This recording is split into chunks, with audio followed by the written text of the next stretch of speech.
പശ്ചിമേഷ്യയിലെ ഗസ സിറ്റിയിൽ 7 ലക്ഷത്തോളം പലസ്തീനികൾ കുടുങ്ങിക്കിടക്കെ ഇസ്രയേൽ ആക്രമണത്തിൽ 50ഓളം പേർ കൂടി കൊല്ലപ്പെട്ടു എന്ന വാർത്ത വരുന്നുണ്ട്. പലസ്തീനെ പുതിയ രാജ്യമായി അംഗീകരിക്കാൻ 10 രാജ്യങ്ങൾ കൂടി തയ്യാറെന്ന് UN സെക്രട്ടറി ജനറൽ പറയുന്നു.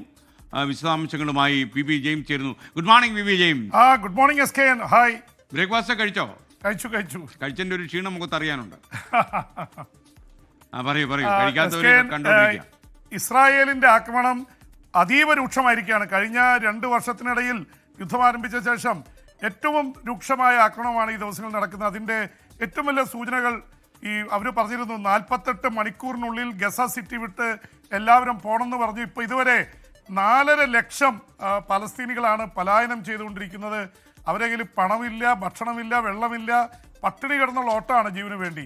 അതിനിടയിൽ ഏതാണ്ട് 7 ലക്ഷത്തിലേറെ പലസ്തീനികൾ ഇപ്പോഴും ഗസ സിറ്റിയിൽ കുടുങ്ങിക്കിടപ്പാണ്. ആ കുടുങ്ങിക്കിടക്കുന്ന ആൾക്കാർക്ക് ഇടയിലൂടെയാണ് ബോംബർ വിമാനങ്ങൾ ബോംബുകൾ വർഷിക്കുന്നത്.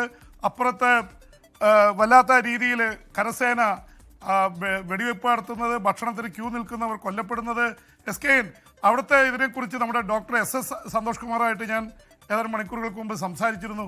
വല്ലാത്ത ഗതികേടാണ് അവിടുന്ന് പറയുന്നത്. കാരണം ക്യൂ നിന്ന് പുലർച്ചെ 2 മണിക്കൊക്കെ ക്യൂ നിന്നാലാണ് അല്പം ഭക്ഷണം കിട്ടുക.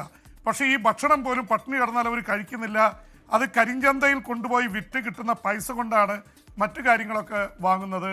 എന്ന് മാത്രമല്ല, ഭക്ഷണത്തിന് ക്യൂ നിന്ന് ഒരു പുലർച്ചെ 2 മണിക്ക് നിന്നാൽ രാവിലെ 10 മണിയാകുമ്പോഴായിരിക്കും അല്പം ഭക്ഷണം കിട്ടുന്നത്.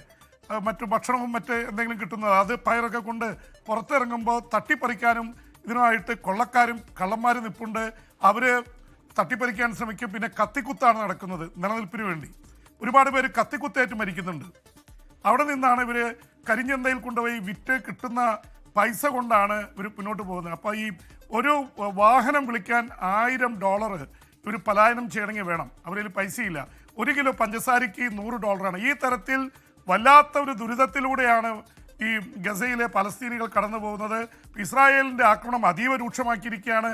അതിനിടയിൽ അമേരിക്കൻ പ്രസിഡന്റ് ഇതൊക്കെ ഇസ്രായേൽ പ്രധാനമന്ത്രിക്കെതിരെയും ഇസ്രായേലിനെതിരെയും പറയുന്നുണ്ടെങ്കിലും $600 കോടി ഇൻറ്റു 85 ആകുമ്പോൾ അത്രയും കോടി രൂപയുടെ ആയുധങ്ങൾ നൽകാനുള്ള തീരുമാനമാണ് ആയിക്കൊണ്ടിരിക്കുന്നത്. അത് സംബന്ധിച്ചുള്ള തീരുമാനങ്ങൾ വരാനിരിക്കുന്നു. അമേരിക്കയ്ക്കെതിരെ എതിർപ്പ് കൂടുന്നുണ്ട്. ഇതിന് ഇടയിൽ ഇസ്രായേലി വിമാനങ്ങൾ മറ്റ് ലെബനനിലും മറ്റു പ്രദേശങ്ങളിലും ആക്രമണം നടത്തുന്നുണ്ട്. SKN.